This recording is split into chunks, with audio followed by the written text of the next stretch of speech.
ସାଙ୍ଗମାନେ ଯଦି ଆପଣମାନଙ୍କର ଆକାଉଣ୍ଟରୁ ଯଦି ବିନା ମତଲବରେ ଯଦି ପଇସା କଟୁଛି ତାହେଲେ ଏହି ଭିଡ଼ିଓକୁ ଶେଷ ପର୍ଯ୍ୟନ୍ତ ଦେଖନ୍ତୁ। ଏହି ଭିଡ଼ିଓରେ ଆମେ ଦୁଇଟା ଟପିକକୁ ଆମେ କଭର କରିବା। ଦେଖନ୍ତୁ, ପ୍ରଥମେ ଯଦି ପଇସା କାଟିବାର ସମ୍ଭାବନା ଥାଏ, ଯଦି ଆପଣ ଯଦି ମୋବାଇଲ ଫାଇନାନ୍ସ ନେଇଥିବେ ବା ବାଇକ୍ ଫାଇନାନ୍ସ ନେଇଥିବେ ତାହେଲେ ଆପଣଙ୍କର ଅଟୋମେଟିକ୍ ଆପଣଙ୍କର ଆକାଉଣ୍ଟରୁ ପଇସା କଟିଯାଏ। ଆଉ ନେକ୍ସଟ ହେଉଛି ପ୍ଲେ ଷ୍ଟୋର। এই ପ୍ଲେ ଷ୍ଟୋରଟା ବହୁତ ଡେଞ୍ଜର ଜିନିଷ। ଯଦି ଆପଣଙ୍କର ପିଲାମାନେ ଗେମ୍ ଫେମ୍ ଖେଳୁଛନ୍ତି ଅଟୋମେଟିକ୍ ଆପଣଙ୍କର ଆକାଉଣ୍ଟରୁ ପଇସା କଟିବ। ବ୍ୟାଙ୍କ ଆକାଉଣ୍ଟ ଲିଙ୍କ ମଧ୍ୟ ଏଇଥିରୁ ଅଟୋମେଟିକ୍ ହୋଇଯାଇଥାଏ। ସେଥିପାଇଁ କ'ଣ କରିବା, କେମିତି ବନ୍ଦ କରିବା ଆମେ ଦେଖନ୍ତୁ, ପ୍ଲେ ଷ୍ଟୋରକୁ ଓପନ୍ କରିବା। ଏ ପ୍ରୋସେସ୍ ଆପଣ ମୋବାଇଲରେ ମଧ୍ୟ କରିପାରିବେ। ବର୍ତ୍ତମାନ ମୁଁ ଏଇଟା ଟ୍ୟାବ୍ରେ ଆପଣମାନଙ୍କୁ ଦେଖାଉଛି। ଏଠି ଦେଖନ୍ତୁ, ଏଇଟା ହେଉଛି ଆମର ପ୍ରୋଫାଇଲ୍ ହେଲା। ଏଇଟା ଆମର ଗୁଗଲ ପ୍ଲେ ଷ୍ଟୋର। ଆପଣଙ୍କୁ ମଧ୍ୟ ଆପଣଙ୍କର ଫଟୋର ଆଇକନ୍ରେ ଆପଣଙ୍କୁ କ୍ଲିକ୍ କରିବାର ଅଛି। ଚାଲନ୍ତୁ କ୍ଲିକ୍ କରିବା। ଯେମିତି କ୍ଲିକ୍ କରିବେ ଦେଖନ୍ତୁ ଏଭଳିଆ ଅପସନ୍ ଆପଣମାନଙ୍କୁ ସହ ହେବ। ଏଇଠି ଆପଣଙ୍କୁ କ'ଣ କରିବାର ଅଛି, ପେମେଣ୍ଟ ଆଉ ସବସ୍କ୍ରିପସନ୍ ଲେଖା ହେଇଛି ଦେଖନ୍ତୁ।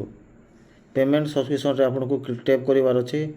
ଏବେ ଦେଖନ୍ତୁ ଏଇଠି ଚାରିଟା ଅପସନ୍ ଆପଣଙ୍କୁ ସହ ହେବ। ଏଇଠି ସେକେଣ୍ଡ ଅପସନ୍କୁ ଆପଣଙ୍କୁ କ୍ଲିକ୍ କରିବାର ଅଛି ସବସ୍କ୍ରିପସନ୍ରେ। ଏଇଠି ଆପଣଙ୍କୁ ଆପଣମାନଙ୍କର ଯେତେବେ ଡିଟେଲ୍ସ ଆପଣମାନଙ୍କୁ ସହ ହେଇଯିବ। ଦେଖନ୍ତୁ ଆମର ବର୍ତ୍ତମାନ ଏଇଠି ଦେଖନ୍ତୁ 249 ଟଙ୍କା ଆମର କଟୁଛି, ଆଉ ଗୋଟେ 49 ଆଉ ଗୋଟେ ଏଇଟା ହେଲା। ଏତେ ଜିନିଷ ଆମର ଅଟୋମେଟିକ୍ କଟୁଛି। ଏ ଯେଉଁଟା VPN ଅଛି ଏ VPNକୁ କ୍ଲିକ୍ କରିବା। ଆପଣଙ୍କର ହିସାବରେ ଯଦି ଆପଣ ଯଦି କୌଣସି ସବସ୍କ୍ରିପସନ୍ ପ୍ଲାନ୍ ନେଇଥିବେ ତାହେଲେ ଆପଣଙ୍କୁ ସେଇଟା ସହ ହେବ। ଚାଲନ୍ତୁ ଏଇଟାରେ ଆମେ କ୍ଲିକ୍ କରିବା। ଏଇଟାକୁ ଆମେ ବନ୍ଦ କରିଦେବା ପରମାନେଣ୍ଟଲି। ଅଟୋ ପେ ଆକ୍ଟିଭ୍ ହୋଇଯାଇଛି, ସେଥିପାଇଁ ଅଟୋମେଟିକ୍ ଆପଣ ଏଇ ଆପ୍ଲିକେସନ୍କୁ ଅନଇନଷ୍ଟଲ୍ କଲେ ମଧ୍ୟ ଆପଣଙ୍କର ପଇସା ଅଟୋମେଟିକ୍ କଟିବ। ଦେଖନ୍ତୁ ଯେମିତି ଟ୍ୟାପ୍ କଲେ ସେଠି କ୍ୟାନସେଲ୍ ସବସ୍କ୍ରିପସନ୍ ଲେଖା ହେଇଛି। ଏଇଠି ଆମେ କ୍ଲିକ୍ କରିଦେବା। ଏବେ ଦେଖନ୍ତୁ ଆପଣଙ୍କୁ ରିଜନ୍ ପଚାରୁଛି କାହିଁକି ଆପଣ ଅନସବସ୍କ୍ରାଇବ୍ କରୁଛନ୍ତି, କ୍ୟାନସେଲ୍ କରୁଛନ୍ତି।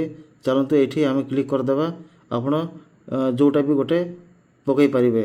ଚାଲନ୍ତୁ ଆମେ ଟେକ୍ନିକାଲ ଇସ୍ୟୁ ପ୍ରଥମଟା, ନହେଲେ ଆପଣ ଅଦର ମଧ୍ୟ ପକାଇ ପାରିବେ। ଅଦର ଆମେ କ୍ଲିକ୍ କରିଦେବା। କ୍ୟାନସେଲ୍ ସବସ୍କ୍ରିପସନ୍ରେ କ୍ଲିକ୍ କରିଦେବା।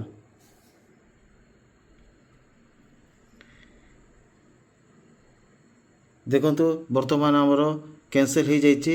ଆପଣଙ୍କୁ ମେଲ୍ ମାଧ୍ୟମରେ ଆର ନୋଟିଫିକେସନ୍ ମଧ୍ୟ ପଳାଇ ଆସିବ। ବର୍ତ୍ତମାନ ଆମର କ୍ୟାନସେଲ୍ ହୋଇଯାଇଛି। এই ଜିନିଷ ବହୁତ ଧ୍ୟାନ ଦିଅନ୍ତୁ, କାହିଁକିନା ଆପଣଙ୍କର ଅଟୋମେଟିକ୍ ସବସ୍କ୍ରିପସନ୍ ଯଦି ରହିଯାଇଥିବ ତାହେଲେ ଆପଣଙ୍କର ଅଟୋମେଟିକ୍ ପଇସା କଟୁଥିବ। ବର୍ତ୍ତମାନ ଏଇଟା ଅନସବସ୍କ୍ରାଇବ୍ ହୋଇଯାଇଛି। ଆଉ ଏଠି ଯଦି ଆପଣ କ୍ଲିକ୍ କରିବେ ତାହେଲେ ଅଟୋମେଟିକ୍ ସବସ୍କ୍ରିପସନ୍ ପ୍ଲାନ୍ ଆକ୍ଟିଭ୍ ହୋଇଯିବ। ଠିକ୍ ଅଛି। ଯେକୌଣସି ଆପ୍ସ ଗୁଡ଼ାକ ଯଦି ସୋ ହେଉଛି ତାହେଲେ ଅନସବସ୍କ୍ରାଇବ୍ କରିକି ରଖନ୍ତୁ। ନେକ୍ସଟ ଭିଡ଼ିଓରେ ଆପଣମାନଙ୍କୁ କହିବି, ଯଦି ଆପଣଙ୍କର ବ୍ୟାଙ୍କ ଆକାଉଣ୍ଟରେ ଯଦି ପଇସା ଯଦି ଅଟୋମେଟିକ୍ କଟୁଛି ସେଇ ଅଟୋ ପେକୁ କେମିତି ଆମେ ଡିଆକ୍ଟିଭ୍ କରିବା, କେମିତି ବନ୍ଦ କରିବା ସେ ବିଷୟରେ କହିବି।